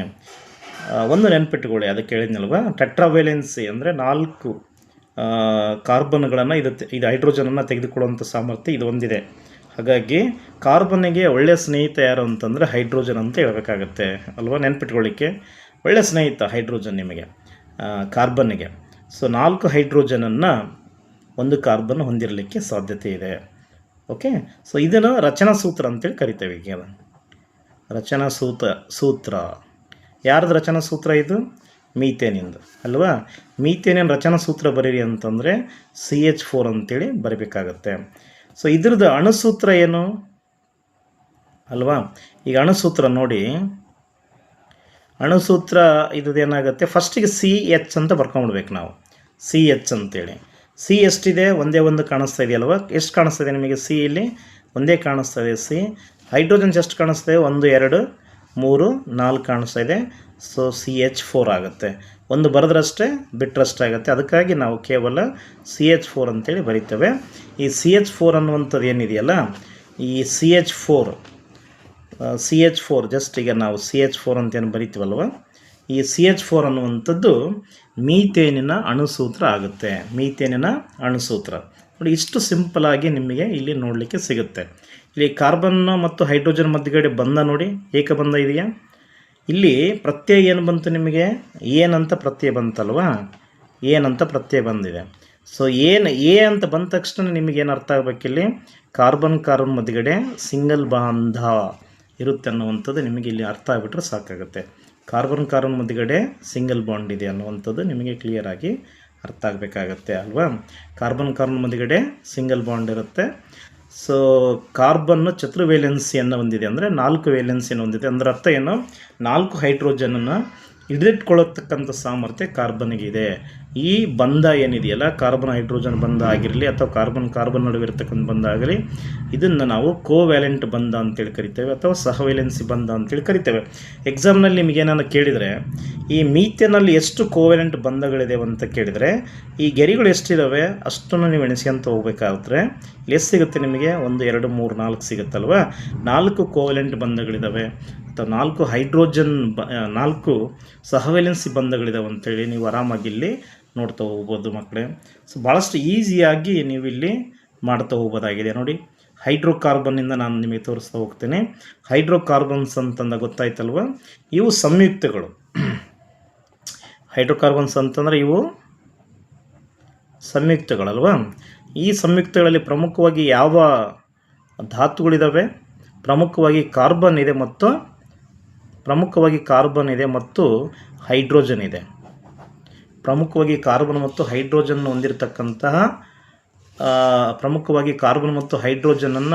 ಹೊಂದಿರತಕ್ಕಂತಹ ಸಂಯುಕ್ತಗಳಿವೆ. ಆಕ್ಸಿಜನ್ ಕೂಡ ಇರುತ್ತೆ. ಸೊ ಈಗ ಟೈಪ್ಸ್ ಹೇಳಿದೆ ನಾನು, 3 ವಿಧ ಇದೆ. ಆಲ್ಕೀನ್ಗಳು ಮತ್ತು ಆಲ್ಕೈನ್ಗಳು ಅಂತೇಳಿ 3 ವಿಧ ಇದೆ ಅಲ್ವಾ. ರೂಟ್ ವರ್ಡ್ಸ್ ನೋಡ್ತಾ ಹೋಗ್ತೀರಿ. ಮೀತ್ ಅಂತ ನೆನಪಿಟ್ಕೊಳ್ತೀರಿ. ಮೀತ್ ಅಂತಂದರೆ ಕಾರ್ಬನ್ ಸಂಖ್ಯೆ 1, ಈತ್ ಅಂದರೆ ಕಾರ್ಬನ್ ಸಂಖ್ಯೆ 2, ಪ್ರೋಪ್ ಅಂದರೆ ಕಾರ್ಬನ್ ಸಂಖ್ಯೆ 3 ಆಗುತ್ತೆ. ಆಮೇಲೆ ಬ್ಯೂಟ್ ಅಂದರೆ ಕಾರ್ಬನ್ ಸಂಖ್ಯೆ 4 ಆಗುತ್ತೆ. ಆಮೇಲೆ ಪೆಂಟ್ ಅಂದರೆ ಕಾರ್ಬನ್ ಸಂಖ್ಯೆ 5 ಆಗುತ್ತೆ. ಹೆಕ್ಸ್ ಅಂತಂದರೆ 6 ಆಗುತ್ತೆ. ಹೆಪ್ಟ್ ಅಂದ್ರೆ 7 ಕಾರ್ಬನ್ಗಳು ಇರ್ತವೆ. ಆಕ್ಟ್ ಅಂತಂದರೆ 8 ಕಾರ್ಬನ್ಗಳು ಇರ್ತವೆ. ನಾನ್ ಅಂತಂದರೆ 9 ಇರ್ತವೆ. ಡೆಕ್ ಅಂತಂದರೆ 10 ಕಾರ್ಬನ್ ಸಂಖ್ಯೆಗಳನ್ನ ನಾವಿಲ್ಲಿ ನೋಡ್ತಾ ಹೋಗ್ತೇವೆ. ಈಗ ಭಾಳ ಸಿಂಪಲಾಗಿ ನೀವು ಮೀಥೇನನ್ನು ಬರೆದಿರಿ. ಇಲ್ಲಿ ಮೀಥೇನ್ ರಚನಾ ಸೂತ್ರ ಮತ್ತು ಅಣುಸೂತ್ರ ಬರೀರಿ ಅಂತ ಕೇಳಿದರೆ ಇಲ್ಲಿ ಆಲ್ರೆಡಿ ರಚನಾ ಸೂತ್ರ ಇದೆ. ಅಣುಸೂತ್ರ ಏನಿದೆ? CH4 ಅಂತ ಇದೆ. CH4 ನಾವು ಅಣುಸೂತ್ರ ಅಂತೇಳಿ ಕರಿತೇವೆ. ಸೊ ಈ ರೀತಿಯಲ್ಲಿ ಬೇರೆ ಬೇರೆ. ಈಗ ನೆಕ್ಸ್ಟ್ ನೋಡೋಣ. ಈಗ ಮೀಥೇನ್ ಆದಮೇಲೆ ನಿಮಗೆ ನೆಕ್ಸ್ಟ್ ಯಾವುದು ಸಿಗುತ್ತೆ? ಈಥೇನ್ ಸಿಗುತ್ತಲ್ವ. ಏನಂತ ಬಂದರೆ ಅದು ಆಲ್ಕೇನ್ ಅಂತ ಗೊತ್ತಾಗಬೇಕು. ಆಲ್ಕೇನ್ನ ಪ್ರಮುಖ ಗುಣ ಏನು? ಕಾರ್ಬನ್ ಮಧ್ಯಗಡೆ ಸಿಂಗಲ್ ಬಾಂಡ್ ಇರುತ್ತೆ. ಮತ್ತು ಅಂತ್ಯ ಪ್ರತ್ಯಯ ಏನಾಗಿರ್ತದೆ? ANE ಏನಾಗಿರುತ್ತಾ. ಸೊ ಇದನ್ನು ನೀವು ಅರ್ಥ ಮಾಡ್ಕೊಳ್ಬೇಕು ಮಕ್ಕಳೇ. ಸೊ ಈಗ ನೋಡಿ ಮಕ್ಕಳೇ, ಈಗ ನಾವು ನೋಡಿದ್ದೀವಲ್ವಾ ಬ್ಯೂಟೇನ್ ರಚನಾ ಸೂತ್ರಗಳನ್ನು ನೋಡಿದ್ದೇವೆ. ಮೀಥೇನಿನ ರಚನಾ ಸೂತ್ರ ನೋಡಿದ್ದೇವೆ. ಮೀಥೇನ್ CH4 ಅಂತೇನು ಕರೆದೇವಲ್ವಾ. ಸೊ ಇದು ಅತ್ಯಂತ ಸರಳ ಹೈಡ್ರೋಕಾರ್ಬನ್ ಅಂತೇಳಿ ಎಕ್ಸಾಮ್ನಲ್ಲಿ ಕೇಳ್ತಾ ಹೋಗ್ತಾರೆ. ಅತ್ಯಂತ ಸರಳ ಹೈಡ್ರೋಕಾರ್ಬನ್ ಯಾವುದಂತ ಕೇಳಿದರೆ ಎಕ್ಸಾಮ್ನಲ್ಲಿ ನೀವು ಮೀಥೇನ್ ಅಂತೇಳಿ ಸುಲಭವಾಗಿ ಬರಿಬೋದಾಗಿದೆ. ಈಗ ಎರಡನೇದು ನೋಡಿ. ಎರಡನೇದು ಏನಿದೆ? ಈಥೇನ್. ಎರಡನೇ ಸಂಯುಕ್ತ, ಕಾರ್ಬನ್ ಸಂಯುಕ್ತ. ಇದರಲ್ಲಿ ಆಲ್ಕೇನ್ಗಳಲ್ಲಿ ಎರಡನೇ ಸಂಯುಕ್ತ ಆಗುತ್ತೆ ಅಲ್ವಾ. ಎರಡನೇ ಸಂಯುಕ್ತ ಈಥೇನ್ ಇದೆ. ಈಗ ನಿಮಗೆ ನಾನು ಏನಂತ ಹೇಳಿದ್ದೀನಿ? ಈತ್ ಅಂತಂದರೆ ನೋಡಿ, ಈತ್ ಇದೆಯಲ್ವಾ. ಈತ್ ಅಂದ ತಕ್ಷಣ ಕಾರ್ಬನ್ ಸಂಖ್ಯೆ ಎಷ್ಟು? ಕಾರ್ಬನ್ ಸಂಖ್ಯೆ 2 ಆಗುತ್ತೆ. ಆಮೇಲೆ ಏನಿದೆಯಲ್ಲ ಪ್ರತ್ಯಯ ಇರೋದ್ರಿಂದ ಏನು ಪ್ರತ್ಯಯ ಬಂತು ಅಂದರೆ ಕಾರ್ಬನ್ ಕಾರ್ಬನ್ ಮಧ್ಯಗಡೆ ಸಿಂಗಲ್ ಬಾಂಡ್ ಇರುತ್ತೆ ಅನ್ನುವಂಥದ್ದು ನೀವು ನೆನಪಿಟ್ಕೊಳ್ಬೇಕಾಗತ್ತೆ. ಕಾರ್ಬನ್ ಕಾರ್ಬನ್ ಮಧ್ಯಗಡೆ ಸಿಂಗಲ್ ಬಾಂಡ್ ಇರುತ್ತೆ ಅನ್ನುವಂಥದ್ದು ಆರಾಮಾಗಿ ನೀವು ಇಲ್ಲಿ ನೆನಪಿಟ್ಕೊಳ್ಬೇಕಾಗತ್ತೆ. ಓಕೆನಾ? ಸೊ ಕಾರ್ಬನ್ ಕಾರ್ಬನ್ ಮಧ್ಯಗಡೆ ಸಿಂಗಲ್ ಬಾಂಡ್ ಇದೆ.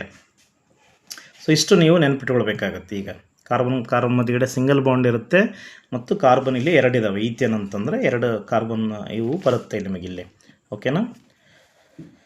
ಸೊ ಈಗ ಈಥೇನನ ರಚನಾ ಸೂತ್ರವನ್ನು ಬರಿತಾ ಹೋಗೋಣ. ಓಕೆ, ಸೊ ಈಥೇನನ ರಚನಾ ಸೂತ್ರ ಮಾಲಿಕ್ಯುಲರ್ ಫಾರ್ಮುಲಾ ಅಂತ ನಾವು ಕರಿತೇವೆ. ಇಂಗ್ಲೀಷ್ನಲ್ಲಿ ಮಾಲಿಕ್ಯುಲರ್ ಫಾರ್ಮುಲಾ ಅಂತೇಳಿ ಕರಿತೇವೆ ಅಲ್ವಾ? ಮಾಲಿಕ್ಯುಲರ್ ಫಾರ್ಮುಲಾ ಅಂತೇಳಿ ಕರಿತಾ ಹೋಗ್ತೇವೆ. ಮಾಲಿಕ್ಯುಲರ್ ಫಾರ್ಮುಲಾ ಅಂತೇಳಿ ಕರಿತಾ ಹೋಗ್ತೇವೆ. ರೈಟ್ ಅಲ್ವಾ?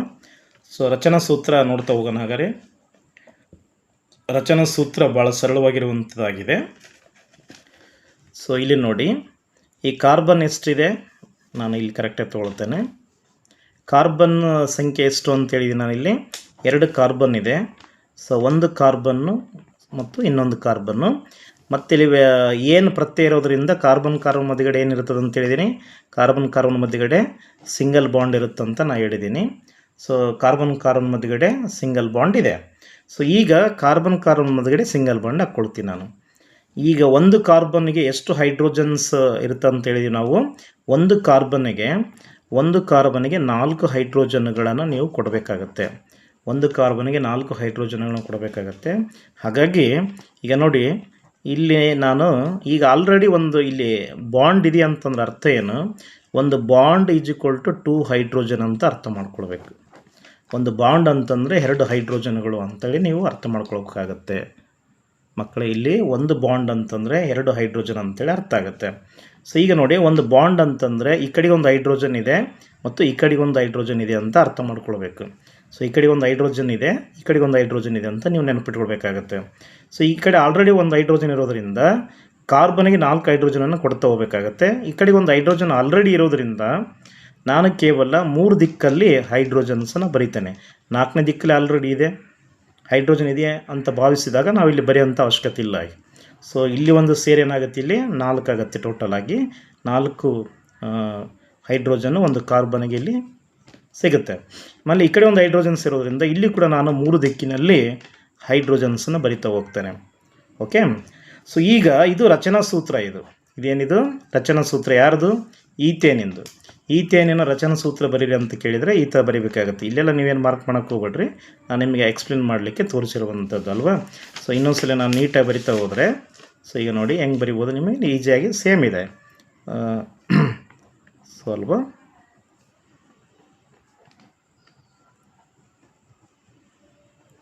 ಸೊ ಇದು ಈಥೇನ್ ಆಗುತ್ತೆ. ಇದು ರಚನಾ ಸೂತ್ರ, ಈಥೇನಿನ ರಚನಾ ಸೂತ್ರ. ಸೊ ಈಥೇನಿನ ರಚನಾ ಸೂತ್ರವನ್ನು ನಾವು ಈ ಥರ ಬರಿತಾ ಹೋಗ್ತೇವಲ್ವ. ಈಥೇನಿನ ರಚನಾ ಸೂತ್ರ ಇದು. ಸೊ ಈಥೇನಿನ ರಚನಾ ಸೂತ್ರ ಈ ಥರ ಬರೋದ ಮೇಲೆ ಇದ್ರದ್ದು ಅಣುಸೂತ್ರನೂ ಕೇಳ್ತಾರಲ್ವ. ಸೊ ಅಣುಸೂತ್ರ ನೋಡಿ, ಅಣುಸೂತ್ರ ಹೇಗಿದೆ ಕ್ಲಿಯರ್ ಇದೆಯಾ? ಇದು ಸ್ಟ್ರಕ್ಚರಲ್ ಫಾರ್ಮುಲಾ, ಇದು ಮಾಲಿಕ್ಯುಲರ್ ಫಾರ್ಮುಲಾ. ರಚನಾ ಸೂತ್ರ ಅಂತಂದರೆ ಸ್ಟ್ರಕ್ಚರಲ್ ಫಾರ್ಮುಲಾ, ಸಾರಿ ಅಲ್ಲಿ ಮೇಲಿನ ರಚನಾ ಸೂತ್ರದಲ್ಲಿ ಮಾಲಿಕ್ಯುಲರ್ ಅಲ್ಲ, ಇದು ಸ್ಟ್ರಕ್ಚರಲ್ ಫಾರ್ಮುಲಾ ಆಗುತ್ತೆ. ಅಣುಸೂತ್ರ ಅಂದರೆ ಮಾಲಿಕ್ಯುಲರ್ ಫಾರ್ಮುಲಾ ಆಗುತ್ತೆ. ಅಣುಸೂತ್ರ ಅಂದರೆ ಮಾಲಿಕ್ಯುಲರ್ ಫಾರ್ಮುಲಾ ಅಂತ ನಾವೇನು ಕರಿತೀವಲ್ವ, ಮಾಲಿಕ್ಯುಲರ್ ಫಾರ್ಮುಲಾ ಅಂತೇಳಿ ಕರಿತೇವೆ. ಮಾಲಿಕ್ಯುಲರ್ ಫಾರ್ಮುಲಾ ಅಂತ ಕರಿತೇವೆ. ಈಗ ನೋಡಿ, ಮಾಲಿಕ್ಯುಲರ್ ಫಾರ್ಮುಲಾ ಅಣುಸೂತ್ರ ಬರೀಬೇಕಾದ್ರೆ ಸಿ ಬರಿತೀನಿ, ಎಚ್ ಬರಿತೇನೆ. ಸಿ ನಿಮಗೆ ಕಣ್ಣಿಗೆ ಎಷ್ಟು ಕಾಣುತ್ತವ ಮತ್ತು ಹೈಡ್ರೋಜನ್ ಎಷ್ಟು ಕಣ್ಣಿಗೆ ಕಾಣುತ್ತೋ ಅಷ್ಟೇ ಬರೀಬೇಕು. ಸರ್ ಇದರ ಒಳಗಡೆ ಹೈಡ್ರೋಜನ್ ಇದೆಯಲ್ಲ ಸರ್, ಅದನ್ನು ಸೇರಿಸಿ ಬರೀಲೇನು ಸರ್? ಇಲ್ಲ, ನಿಮಗೆ ಕಣ್ಣಿಗೆ ಎಷ್ಟು ಕಾಣುತ್ತೆ ಹೈಡ್ರೋಜನ್ಸು ಮತ್ತು ಕಾರ್ಬನ್ಸ್ ಅದನ್ನಷ್ಟೇ ಬರೀಬೇಕಾಗತ್ತೆ. ಕಾರ್ಬನ್ ಎಷ್ಟಿದೆ? 2 ಕಾಣಿಸ್ತಾ ಇದೆ ನನಗೆ, 2 ಬರ್ಕೊಳ್ತೀನಿ ನಾನು. ಓಕೆ, ಹೈಡ್ರೋಜನ್ಸ್ ಎಷ್ಟು ಕಾಣಿಸ್ತದೆ ನೋಡಿ, ಇಲ್ಲಿ 3 ಇದೆ, ಇಲ್ಲಿ 3 ಇದೆ. ಇಲ್ಲಿ ಒಳಗಡೆ ಏನಿದ್ರೂ ಅವನು ಬರೆಯೋಕ್ಕೆ ಹೋಗ್ಬಾರ್ದು. ಕಣ್ಣಿಗೆ ಏನು ಕಾಣಿಸ್ತದೆ ಅದನ್ನು ಮಾತ್ರ ಬರೀಬೇಕಾಗತ್ತೆ. C2H6 ಆಗುತ್ತೆ. ಕ್ಲಿಯರ್ ಇದೆಯಾ? ಇದು ನಾವು ಮಾಡಿರುವಂಥದ್ದು ಸರಿ ಇದೆಯಲ್ವ ಅನ್ನೋಂಥದ್ದು ನಾವು ನೋಡ್ತಾ ಹೋಗ್ಬೇಕಂತಂದರೆ ಇದಕ್ಕೊಂದು ಫಾರ್ಮುಲಾ ಇದೆ, ಜನರಲ್ ಫಾರ್ಮುಲಾ ಅಂತ ಕರಿತೇವೆ. ಏನು ಆಲ್ಕೇನಿನ ಸೂತ್ರ ಏನಪ್ಪ, ಜನರಲ್ ಫಾರ್ಮುಲಾ ಏನು ಅಂತ ಕೇಳಿದರೆ CnH2n+2 ಅಂತ ಹೇಳಿ. ಕ್ಲಿಯರ್ ಇದೆಯಾ? ಆಲ್ಕೇನಿನ ಸೂತ್ರ ನಿಮಗೆ ಎಕ್ಸಾಮ್ನಲ್ಲಿ ಕೇಳ್ಬೋದು.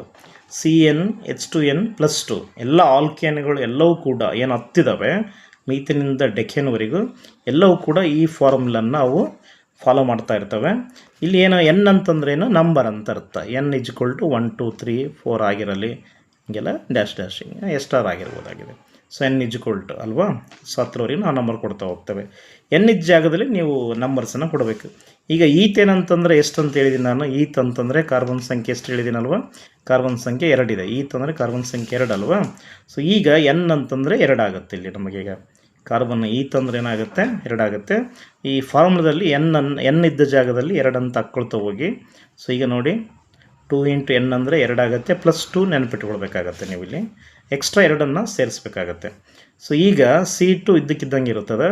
ಇಲ್ಲಿ ನೋಡಿ 2 ಏನಾಗುತ್ತೆ, ಇಲ್ಲಿ 4 + 2 ಎಷ್ಟು ಏನಾಗುತ್ತೆ. ಸೊ C2H6 ಆಗುತ್ತೆ. ಕ್ಲಿಯರ್ ಇದೆಯಾ? ಸೊ ಇದು ತಾಳೆ ನೋಡುವಂಥದ್ದು ಕರೆಕ್ಟಾಗಿದೆಯಾ? ನಮ್ಮದು ಸೂತ್ರ ಕರೆಕ್ಟಾಗಿ ಬಂದಿದೆಯಾ? ಇಲ್ಲಿ C2H6 ಆರಾಮಾಗಿ ಮಾಡ್ಕೊಳ್ಬೋದು ನೀವು ಇಲ್ಲಿ ಅಲ್ವಾ. ಕಾರ್ಬನ್ ನೋಡಿ, ಕಾರ್ಬನ್ ಎಷ್ಟಿರುತ್ತೆ ಇಲ್ಲಿ, ಈ ಕಾರ್ಬನ್ 2 ಇದೆಯಾ, 2 ಇತ್ತಂದರೆ ಅದನ್ನು ಮಲ್ಟಿಪ್ಲೈ ಮಾಡಬೇಕು ಅಲ್ವಾ.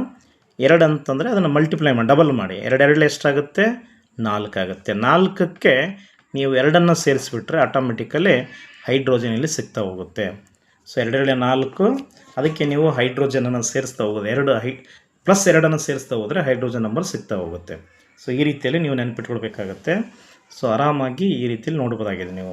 ಈಗ ಇನ್ನೊಂದನ್ನು ನೋಡ್ತೀನಿ ನಾನು ಇದರೊಳಗಡೆ,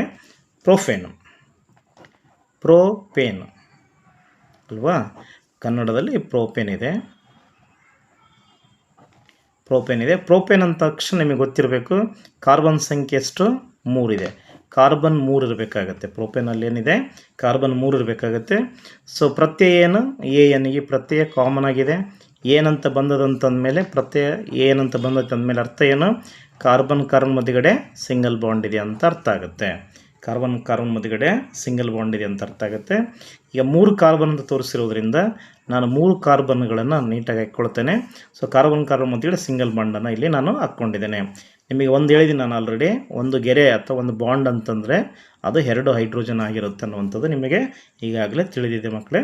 ಈಗ ನೋಡಿ, ಸೊ ಒಂದು ಕಾರ್ಬನ್ ಇದೆ, ಈ ಕಡೆಗೆ ಒಂದು ಹೈಡ್ರೋಜನ್ ಇಲ್ಲಿ ಆಲ್ರೆಡಿ ಇದೆ, ಈ ಕಡೆಗೆ ಒಂದು ಹೈಡ್ರೋಜನ್ ಇದೆ ಅಂತ ನಿಮಗೆ ಗೊತ್ತಾಯಿತು. ಸೊ ಈಗ ಒಂದು ಹೈಡ್ರೋಜನ್ ಇಲ್ಲಿ ಇರೋದ್ರಿಂದ ಸೊ ಇಲ್ಲಿ 3 ಹೈಡ್ರೋಜನ್ಸನ್ನು ನಾನು ಕೊಡ್ತಾ ಹೋಗ್ತೇನೆ. 3 ಹೈಡ್ರೋಜನ್ಸ್ ಇದೆಯಲ್ವ, ಇಲ್ಲಿ ನೋಡಿ ಭಾರಿ ಮಜಾ ಇದೆ. ಈ ಕಡೆಗೆ ಒಂದು ಹೈಡ್ರೋಜನ್ ಇದೆ, ಈ ಕಡೆ ಒಂದು ಹೈಡ್ರೋಜನ್ಸ್ ಇದೆ. 2 ಹೈಡ್ರೋಜನ್ ಆಲ್ರೆಡಿ ಇದೆಯಲ್ವ. ಸೊ ಹಾಗಾದ್ರೆ ಎಷ್ಟು ಕೊಡಬೇಕು, ಇಲ್ಲಿ ಮೇಲೊಂದು ಕೊಡ್ತೇನೆ ಮತ್ತು ಇಲ್ಲಿ ಕೆಳಗಡೆ ಒಂದು ಕೊಡ್ತಾ ಹೋಗ್ತೇನೆ.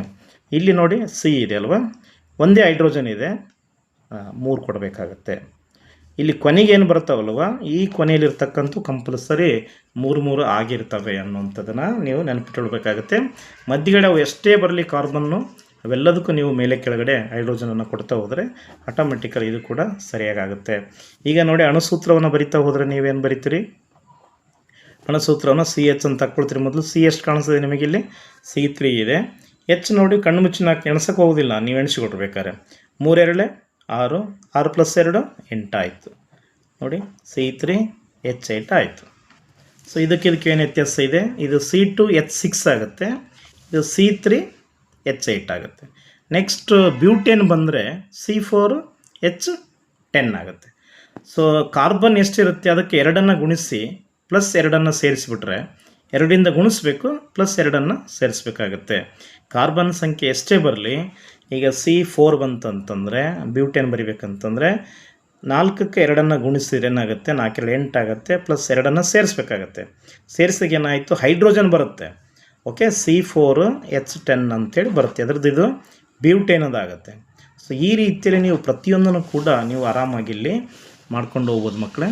ನಿಮಗೆ ಏನೇ ಡೌಟ್ ಇದ್ದರೂ ಕೂಡ ನನಗೆ ಕಮೆಂಟ್ ಬಾಕ್ಸಲ್ಲಿ ತಿಳಿಸಿ, ಆರಾಮಾಗಿ ನಾವು ನಿಮಗೆ ಈ ಎಲ್ಲ ರೀತಿಯಲ್ಲಿ ಹೇಳುವಂಥ ಪ್ರಯತ್ನಗಳನ್ನು ಮಾಡ್ತಾ ಹೋಗೋಣ.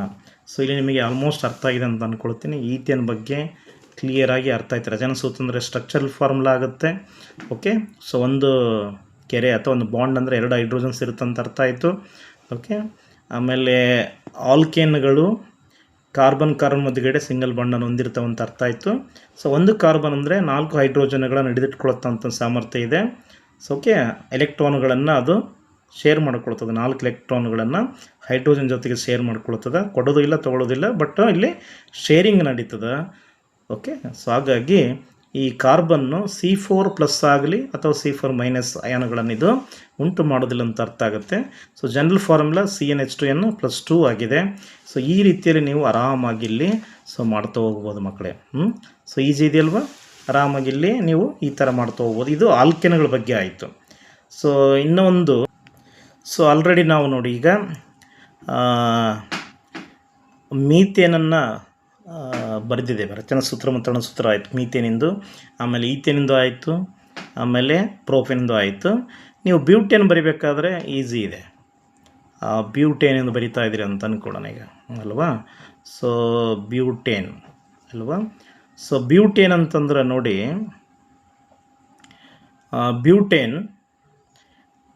ಬ್ಯೂಟೇನಲ್ಲಿ ಮೊದಲ ಅಕ್ಷರ ನೋಡಿ ಏನಿದೆ ಅಲ್ಲಿ, ಬಿ ಇದೆ.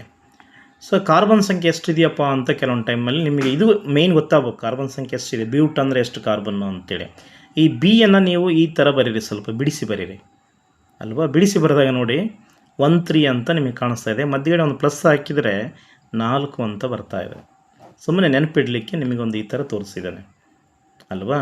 ಸೊ ಈಗ ಬಿ ಬರೆಯೋ ಬದಲು ಇದನ್ನೇ ಸ್ವಲ್ಪ ಗ್ಯಾಪ್ ಮಾಡ್ಕೊಂಡು ಬರೋದು 1+3 = 4 ಅಂತ ಮಾಡಿಕೊಂಡ್ರೆ, ಸೊ ಬ್ಯೂಟೇನಲ್ಲಿ 4 ಕಾರ್ಬನ್ ಇದಾವೆ ಅಂತೇಳಿ ನಿಮಗೆ ಇಲ್ಲಿ ಅರ್ಥ ಆಗ್ತಾ ಹೋಗುತ್ತದೆ.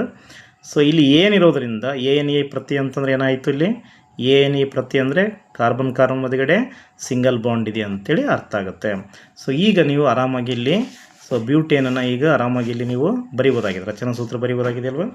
ಸೊ ಬ್ಯೂಟೇನ್ ರಚನಾ ಸೂತ್ರ ನೀವು ಬರಿತಾ ಹೋಗಿ. ಕಾರ್ಬನ್ ಎಷ್ಟಿದೆ, 4 ಇದೆ ಗೊತ್ತಾಯಿತು. ಸೊ 1 2 3 4 ಕಾರ್ಬನ್ ಮಧ್ಯಗಡೆ ಸಿಂಗಲ್ ಬಾಂಡ್ ಇರ್ತದೆ. ಸೊ ಈಗ ನೋಡಿ ನಾನು ಹೇಳಿದ್ದೀನಿ, ಕೊನೆಯಲ್ಲಿರ್ತಕ್ಕಂಥ ಕಾರ್ಬನು ಮತ್ತು ಮೊದಲಿರುವ ಕಾರ್ಬನ್ ಮತ್ತು ಕೊನೆಯಲ್ಲಿರುವ ಕಾರ್ಬನು ಎರಡೂ ಮೂಲೆಯಲ್ಲಿರ್ತಕ್ಕಂಥ ಕಾರ್ಬನ್ಗಳಿಗೆ 3 ಹೈಡ್ರೋಜನ್ಸ್ ಬಂದೇ ಬರುತ್ತೆ ಅಲ್ವಾ? ಇದು ಈಸಿ ಇದೆ. ಮೊದಲೇ ಬರ್ಕೊಂಬಿಟ್ರೆ ಮುಗಿದೋಯ್ತು. ನಿಮಗೇನಾದ್ರು ಸ್ವಲ್ಪ ಕನ್ಫ್ಯೂಷನ್ ಆಯಿತು ಅಂತಂದರೆ ಮೊದಲೇ ಕ್ಲಿಯರ್. ಇಲ್ಲಿ ಒಳಗಡೆ ಇರ್ತಕ್ಕಂಥವ್ನು ಜಸ್ಟ್ ಮೇಲೆ ಕೆಳಗಡೆ ಹೈಡ್ರೋಜನ್ನ ಕೊಟ್ಕೊಂತ ಹೋಗ್ಬಿಟ್ರೆ ನಿಮಗೆ ಈಸಿಯಾಗಿ ಮುಗಿದೋಗ್ಬಿಡುತ್ತೆ ಕೆಲಸ. ಇಲ್ಲಿ ನೋಡಿ, ಯಾಕಂತಂದರೆ ಇಲ್ಲಿ ಒಂದು ಹೈಡ್ರೋಜನ್ ಆಲ್ರೆಡಿ ಇದೆ, 4 ಆಯಿತು. ಇಲ್ಲಿ 2 ಇದ್ದಾವೆ, ಮೇಲೆ ಕೆಳಗೆ 4 ಆಯಿತು. ಇಲ್ಲಿ 2 ಇದೆ, ಮೇಲೆ ಕೆಳಗೆ 2, 4 ಆಯಿತು. ಇಲ್ಲಿ 1 ಇದೆ, ಈ ಕಡೆ 3 ಆಗುತ್ತೆ. ಸೊ ಇಲ್ಲಿ ಕೊನೆ ಮೂಮೆಂಟಲ್ಲಿ ಏನಿದೆಯಲ್ಲ, ಸ್ಟಾರ್ಟಿಂಗ್ ಕಾರ್ಬನ್ ಮತ್ತು ಕೊನೆಯ ಕಾರ್ಬನ್ನು 3 ಹೈಡ್ರೋಜನ್ಸ್ಗಳನ್ನು ಹೊಂದಿರುತ್ತೆ. ಏನು ಕಾರ್ಬನ್, ಇದು ರಚನಾ ಸೂತ್ರ ಆಯ್ತು. ಇದೇನಿದು ರಚನಾ ಸೂತ್ರ. ರಚನಾ ಸೂತ್ರ ಅಂದರೆ ಸ್ಟ್ರಕ್ಚರಲ್ ಫಾರ್ಮುಲಾ ಅಂತ ಏನು ಕರೆದಿದ್ದೇವೆ. ಈಗ ಅಣುಸೂತ್ರ ಬರಿತಾ ಹೋದರೆ ಇಲ್ಲಿ CH ಅಂತ ಬರ್ಕೊಳ್ತೇವೆ. ಸಿ ಎಷ್ಟಿದೆ, ಕಣ್ಣಿಗೆ ಎಷ್ಟು ಕಾಣುತ್ತೋ ಅಷ್ಟು ನೋಡಬೇಕು. C4 ಇದೆ. ನಾ ಹೆಚ್ಚು ಎಣ್ಸಕ್ಕೆ ಹೋಗೋದೇ ಇಲ್ಲ. ನಾನು ಏನು ಮಾಡೀನಿ ಅಂತ ಹೇಳಿದ್ದೀನಿ, ನಾನು 4 8, ಇದನ್ನು 2ರಿಂದ ಗುಣಿಸ್ಬೇಕಾಗತ್ತೆ. 8 + 2 ಸೇರಿಸಿದರೆ ಏನಾಗುತ್ತೆ, 10 ಆಗುತ್ತೆ. ಸೊ ಹಾಗಾಗಿ C4H 4 8 + 2 10 ಆಯಿತು. C4H10 ಅಂತೇಳಿ ಬರೋಬಿಡ್ತೀನಿ ನೇರವಾಗಿ. ಇದು ಕ್ಲಿಯರ್ ಆಯ್ತಲ್ವ ನಿಮಗೆ? C4H10 ಅಂತೇಳಿ ಗೊತ್ತಾಯ್ತಾ? ಸೊ ಇದು ಬ್ಯೂಟೇನ್. ಈಗ ನೆಕ್ಸ್ಟ್ ಪೆಂಟೇನ್ ಅಂತ ಬರಿತಾ ಹೋಗೋಣ. ಪೆಂಟೇನ್ ಈಸಿ ಇದೆ ನಿಮಗೆ. ಈ ಥರ ನೀವು ಎಷ್ಟು ಕೊಟ್ಟರೂ ಕೂಡ ಬರಿಬೋದಾಗಿದೆ. ಪೆಂಟೇನ್ ಅಲ್ವಾ? ಪೆಂಟೇನ್ ಕನ್ನಡದಲ್ಲಿ ಕೂಡ ಪೆಂಟೇನ್ ಇದೆ, ನಾವು ಬೇರೆ ಏನಿಲ್ಲ ಇಲ್ಲಿ. ಕನ್ನಡದಲ್ಲಿ ಕೂಡ ಪೆಂಟೇನ್ ಇದೆ. ಸೊ ನಾವು ಒಂದು ನೆನಪಿಟ್ಕೊಳ್ಬೇಕು, ಕಾರ್ಬನ್ ಸಂಖ್ಯೆ ಎಷ್ಟಿದೆ, PEN ನೋಡಿ. ಸಹಜವಾಗಿ ಮಕ್ಕಳು ನಾವು ಹೊರಗಡೆ ಪೆನ್ ತೊಗೊಳ್ಳೋದು ಎಷ್ಟು ರೂಪಾಯಿ ತೊಗೊಳ್ತಾರೆ? ಪೆನ್ನು ಒಂದು 5 ರೂಪಾಯಿದು ಪೆನ್ ತೊಗೊಳ್ತಾರೆ ಕಾಮನ್ ಆಗಿ ಅಲ್ವಾ? 5 ರೂಪಾಯಿದು ಪೆನ್ನು ತೊಗೊಳ್ತಾ ಇರ್ತಾರೆ. ಈ ಥರ ನೆನಪಿಟ್ಕೊಳ್ಬೇಕು, ಏನಾರು ಒಂದು ನೆನಪಿಟ್ಕೊಳ್ಬೇಕು ನಾವು. ಸೊ 5 ರೂಪಾಯಿದು ಪೆನ್ ತೊಗೊಳ್ತಾ ಇರ್ತಾರೆ. ಹಾಗಾಗಿ ಕಾರ್ಬನ್ಗಳು ಎಷ್ಟಿದಾವೆ ಇಲ್ಲಿ ಅಂತಂದರೆ, ಕಾರ್ಬನ್ 5 ಇದೆ, 5 ಕಾರ್ಬನ್ಗಳು ಇದ್ದಾವೆ ಅಂತ ಅರ್ಥ ಮಾಡ್ಕೊಳ್ಬೇಕು. ಪೆಂಟ್ ಅಂದರೆ ಪೆಂಟಾ ಅಂದ್ರೇ 5 ಅದು ಪೆಂಟ್ ಅಂದರೆ ಅಲ್ವಾ? ಸೊ ANE ಏನೋ ಇದು ಪ್ರತ್ಯಯ ಆಗುತ್ತೆ. ANE ಏನಾಗುತ್ತೆ, ಪ್ರತ್ಯಯ. ಇದು ಆಲ್ರೆಡಿ ನಿಮಗೆ ಗೊತ್ತಿದೆ, ಕಾರ್ಬನ್ ಮಧ್ಯಗಡೆ ಸಿಂಗಲ್ ಬಾಂಡ್ ಇದೆ ಅನ್ನುವಂಥದ್ದು ಗೊತ್ತಾಗ್ತಾ ಹೋಗುತ್ತೆ. ಈಗ ನೋಡಿ, ಕಾರ್ಬನ್ ಸಂಖ್ಯೆ ಎಷ್ಟಿದೆ, 5 ಇದೆ ಅಂದರೆ 5 ಕಾರ್ಬನ್ಗಳನ್ನು ಬರಿತಾ ಹೋಗಬೇಕು. 1 ಕಾರ್ಬನ್ ಇದೆ, 2 ಇದೆ, 3 ಇದೆ, 4 ಇದೆ, 5 ಇದೆ. ಭಾಳ ಸರಳವಾಗಿ ಬರ್ಕೊಳ್ತಾ ಹೋಗ್ತೀನಿ. ಕಾರ್ಬನ್ ಮಧ್ಯಗಡೆನೂ ಸಿಂಗಲ್ ಬಾಂಡ್ ಬರ್ತಾ ಇರಬೇಕು. ಕೊನೆಯ ಕಾರ್ಬನ್ಗಳಿಗೆ ಎಷ್ಟು ಕೊಡಬೇಕು ಹೈಡ್ರೋಜನ್? ನಾನು 3 ಕೊಡ್ತಾ ಹೋಗುತ್ತೇನೆ ನೋಡಿ. ಮೊದಲ ಕಾರ್ಬನ್ ಮತ್ತು ಕೊನೆಯ ಕಾರ್ಬನ್, ಎಂಡ್ ಕಾರ್ಬನ್ಗಳಿಗೆ ನಾನು 3 ಕೊಡ್ತಾ ಹೋಗ್ತೇನೆ. ಮಧ್ಯಗಡೆ ಇರೋದು ಆಲೋಚನೆಯನ್ನು ಮಾಡೋದಿಲ್ಲ, ಸಿಂಪಲಾಗಿ ಮೇಲೆ ಕೆಳಗಡೆ ಹೈಡ್ರೋಜನನ್ನು ಕೊಡ್ತಾ ಹೋಗ್ತೇನೆ. ಒಂದು ಬಾಂಡ್ ಕೊಡ್ತಾ ಹೋಗಿ, ಒಂದು ಹೈಡ್ರೋಜನ್ ಕೊಡ್ತಾ ಹೋಗಿ. ಬಾಂಡ್ ಕನೆಕ್ಟ್ ಆಗಬೇಕು. ನೀವು ಬಾಂಡ್ ನೋಡಿ, ಕಾರ್ಬನಿಗೆ ಮತ್ತು ಹೈಡ್ರೋಜನಿಗೆ ಕರೆಕ್ಟಾಗಿ ಕನೆಕ್ಟ್ ಆಗೋ ರೀತಿಯಲ್ಲಿ ಕೊಡ್ತಾ ಹೋಗಬೇಕಾಗತ್ತೆ. ಇಲ್ಲಿ ನೋಡಿ, ಇದು ರಚನಾ ಸೂತ್ರ ಆಯಿತು. ಪೆಂಟೇನನ್ನು ರಚನಾ ಸೂತ್ರ ಬರೀರಿ ಅಂತ ಕೇಳಿದರೆ ಈ ರೀತಿಯಲ್ಲಿ ನೀವು ಬರಿಬೇಕಾಗತ್ತೆ. ಆಮೇಲೆ ಅಣುಸೂತ್ರ ಕೇಳ್ತಾರೆ. ಅಣುಸೂತ್ರ ನೋಡಿ, ಅಣುಸೂತ್ರ ಏನು, CH ಅಂತ ಹಾಕಿರ್ತೀರಿ. C ಎಷ್ಟಿದೆ, 1 2 3 4 5 ಕಾಮನ್ ಆಗಿದೆ. 5 ಹೈಡ್ರೋಜನ್ ನಾನು ಕೌಂಟ್ ಮಾಡೋದೇ ಇಲ್ಲ. 5 10 + 2 ಎಷ್ಟಾಯಿತು, 12 ಆಯಿತು. ಸೊ ಈ ರೀತಿಯಲ್ಲಿ ಅಣುಸೂತ್ರಗಳನ್ನು ನೀವು ಬರಿತಾ ಹೋಗ್ತಾರೆ. ಎಲ್ಲವನ್ನು ಈ ರೀತಿಯಲ್ಲಿ ನೀವು ಬರಿತಾ ಹೋಗಿ ಆರಾಮಾಗಿ ನಿಮಗೆ ಬ್ಯೂಟೇನ್ ಆಗಲಿ, ಪೆಂಟೇನ್ ಆಗಲಿ, ಹೆಕ್ಸೇನ್ ಆಗಲಿ, ಡೆಕೇನ್ ಆಗಲಿ, ಏನಕ್ಕೇನಾದರೂ ಕೂಡ ಆರಾಮಾಗಿ ಬರಿಬೋದಾಗಿದೆ.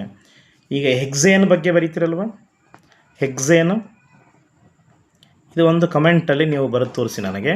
ಹೆಕ್ಸೇನಿಗೆ ಕಾರ್ಬನ್ ಸಂಖ್ಯೆ ಎಷ್ಟಿದೆ ಅಂತ ಹೇಳ್ತೀನಿ ನಾನು. ಕಾರ್ಬನ್ ಸಂಖ್ಯೆ 4 ಇದೆ ಅಲ್ವಾ. ಈಗ ಹೆಕ್ಸೇನ್ ಅಲ್ವಾ, ಪ್ರತ್ಯಯ ಏನೇ ಇರೋದರಿಂದ ಕಾರ್ಬನ್ ಮಧ್ಯಗಡೆನ ಸಿಂಗಲ್ ಬಾಂಡ್ ಇರ್ತದೆ. ಕಾರ್ಬನ್ ಸಂಖ್ಯೆ 6 ಇದೆ. ಇದನ್ನು ಕಮೆಂಟ್ ಬಾಕ್ಸಲ್ಲಿ ನೀವು ನನಗೆ ತಿಳಿಸ್ತಾ ಹೋಗಿ. ಸೊ ಮುಂದಿನ ಇದೇ ರೀತಿಯಲ್ಲಿ ಇದೆ ಆಲ್ಕೆನ್ಸ್ ಆಯಿತು. ನೆಕ್ಸ್ಟ್ ಭಾಗದಲ್ಲಿ ನಾನು ಆಲ್ಕಿನ್ಗಳ ಬಗ್ಗೆ ಮಾತನಾಡ್ತೇನೆ. ಆಲ್ಕಿನ್ ಆದಮೇಲೆ ಆಲ್ಕೈನ್ ನೋಡ್ತಾ ಹೋಗೋಣ. ಆಲ್ಕೈನ್ ಆದಮೇಲೆ ನಾವು ಸೈಕ್ಲೋ ಆಲ್ಕಿನ್ಗಳ ಬಗ್ಗೆ ನೋಡ್ತಾ ಹೋಗೋಣ. ಬೆಂಜಿನ್ ಬಗ್ಗೆ ನೋಡೋಣ. ಕ್ರಿಯಾ ಗುಂಪುಗಳ ಬಗ್ಗೆ ನೋಡೋಣ. ಈ ಕಾರ್ಬನ್ ಮತ್ತು ಅದರ ಸಂಯುಕ್ತಗಳಲ್ಲಿ ಏನೆಲ್ಲ ಇದ್ದಾವೆ ಅಲ್ವಾ, ರಚನಾ ಸಮಾಂಗಿಗಳು ಬರ್ತವೆ. ರಚನಾ ಸಮಾಂಗಿಗಳ ಬಗ್ಗೆ ನೋಡ್ತಾ ಹೋಗೋಣ. ಅನುರೂಪ ಶ್ರೇಣಿಗಳಂದ್ರೇನು, ಅನುರೂಪ ಶ್ರೇಣಿಗಳ ಬಗ್ಗೆ ನೋಡ್ತಾ ಹೋಗೋಣ. ಎಲ್ಲದರ ಬಗ್ಗೆನೂ ಇಲ್ಲಿ ನೋಡ್ತಾ ಹೋಗೋಣ. ಭಾಳಷ್ಟು ಇಂಪಾರ್ಟೆಂಟ್ ಪಾಠ ಇದು. ಕಾರ್ಬನ್ ಮತ್ತು ಅದರ ಸಂಯುಕ್ತಗಳಲ್ಲಿ ಬರ್ತಕ್ಕಂಥ ಪಾಠ ಇದು ಭಾಳಷ್ಟು ಇಂಪಾರ್ಟೆಂಟ್ ಪಾಠ ಆಗಿರೋದ್ರಿಂದ ಭಾಳಷ್ಟು ನೀಟಾಗಿ ನೀವು ಇಲ್ಲಿ ನೆನಪಿಟ್ಟುಕೊಳ್ಳುವಂಥ ರೀತಿಯಲ್ಲಿ ಟಿಕ್ಸ್ಗಳನ್ನು ಕೂಡ ಹೇಳ್ಕೊಡ್ತಾನೆ. ಆರಾಮಾಗಿ ನೀವು ಇಲ್ಲಿ ಓದ್ಬೋದಾಗಿದೆ. ಮಕ್ಕಳೇ, ಚೆನ್ನಾಗಿ ಎಕ್ಸಾಮ್ ಮಾಡಿ ಅಂತ ಹೇಳ್ತಾ ಈ ಒಂದು ಮೊದಲನೇ ಭಾಗವನ್ನು ಇಲ್ಲಿಗೆ ಮುಗಿಸ್ತಾ ಇದ್ದೇನೆ. ಪ್ರೋತ್ಸಾಹಿಸಿ. ನನ್ನ ಚಾನಲಿಗೆ ನೀವು ಇನ್ನೂ ಸಬ್ಸ್ಕ್ರೈಬ್ ಆಗಿಲ್ಲ ಅಂತಂದರೆ ಪ್ರಸಾದ್ ಬೂದಿವಾಳ ನನ್ನ ಚಾನಲ್ ಆಗಿರುತ್ತೆ.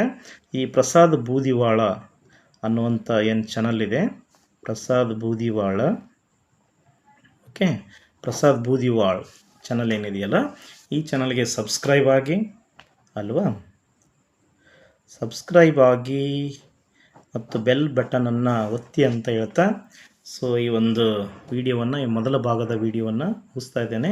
ನೆಕ್ಸ್ಟು ಇನ್ನೊಂದು ಭಾಗದಲ್ಲಿ ಏನು ಆಲ್ಕಿನ್ಗಳ ಬಗ್ಗೆ ಮಾತನಾಡ್ತಾ ಹೋಗೋಣ. Thank you so much.